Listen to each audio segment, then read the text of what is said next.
Hi children, good morning. And today's topic is communication. You all know what is communication? Okay. Yes, communication refers to an art of transferring facts, ideas, feelings, etc. from one person to another and making him understand. Okay. Now let's see what all are the importance of communication, why communication is needed in an organization. First is for successful operation of business. Nowadays, the area and scope of business has become wide. This business cannot be handled by one person. Communication plays an important role to solve this problem. Next is successful performance of managerial function. In the function of management like planning, organizing, leadership, coordination, direction, communication is having a specific place. Good communication is a strong base of effective management. Okay. Same way. Next is maximum production at lowest cost. Communication reduces labor unrest and strikes. It encourages or motivates employees to work for the betterment of enterprises. This effective communication establishes good relation between labor and management. Next is prompt decision and its implementation. Communication facilitates decision making by providing the required information needed. With the help of communication, prompt decision can be taken regarding the solution of problems and decision can be implemented. Next, it increases the morale of employees. Increase in employees' morale. After completion of work, employees expect recognition of their work because recognition satisfies human need for esteem by others and for self-esteem. Recognition is possible only through an effective communication system. Recognition increases the morale of employees and create interest towards work. Communication and human relation are complementary to each other. It is impossible to have human relation without communication. Oral and written communication is necessary for human relation, and communication is essential for establishing a cordial human relation between management and employees. Now let's see the types of communication. Communication can be verbal, written, formal, informal. Now let's see what is verbal communication. Verbal or oral communication refers to the message transmitted orally or verbally. Verbal communication includes face-to-face contact and joint consultation, etc. Through this method, message can be communicated immediately within shortest possible time. Now, what are the means of verbal communication? The means of verbal communication are personal talk, group talk, telephone, radio, television, this all. Next, what are the advantages of verbal communication? Verbal communication is an easier type of communication. Why? Because it is effective. There is a direct conversation in verbal communication. During conversation, facial expression and eye-to-eye contact is having specific importance in verbal communication. Verbal communication make conversation more effective. Next is immediate feedback.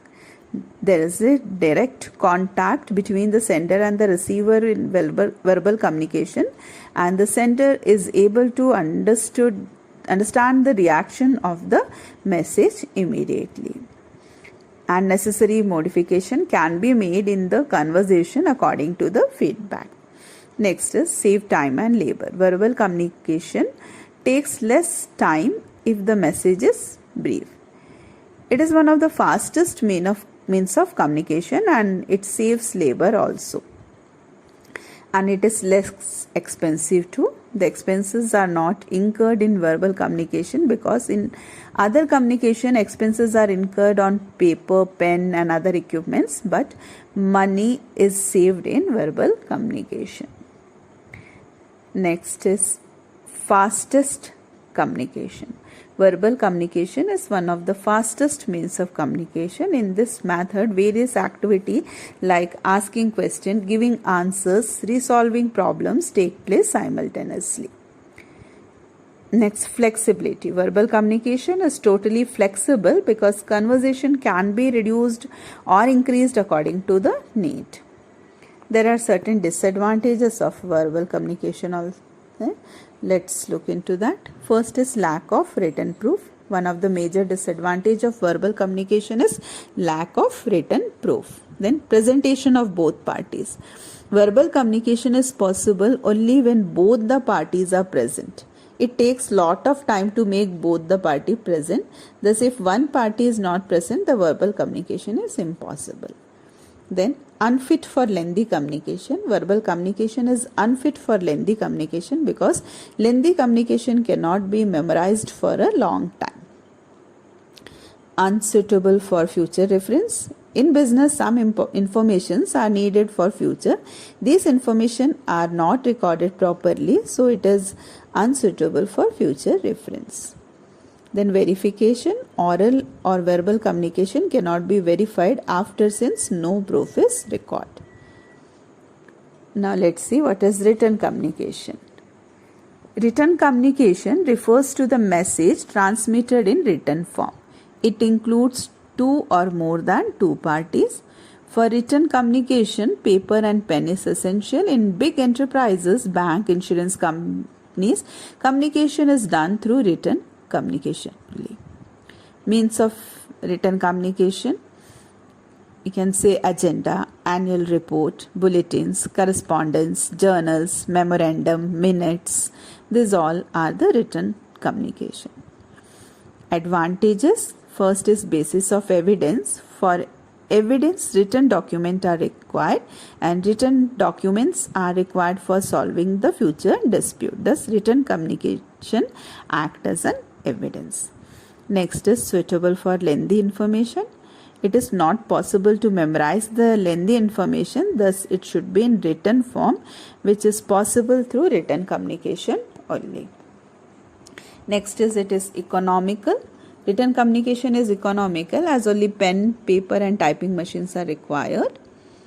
Next is availability of all parties are not essential. In written communication, it is not required to have all the participants at a time.